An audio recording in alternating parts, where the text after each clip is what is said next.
Hörmətli izləyicilər, kanala abunə olub like etməyi unutmayın. Günün xəbərləri təqdim edir.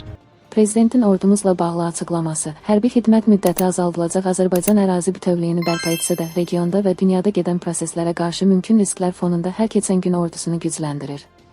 Xüsusən Prezident İlham Əliyevin bir qədər əvvəl dediyi Azərbaycan ordusu NATO standartları ilə formalaşır fikri bu baxımdan maraq doğurur.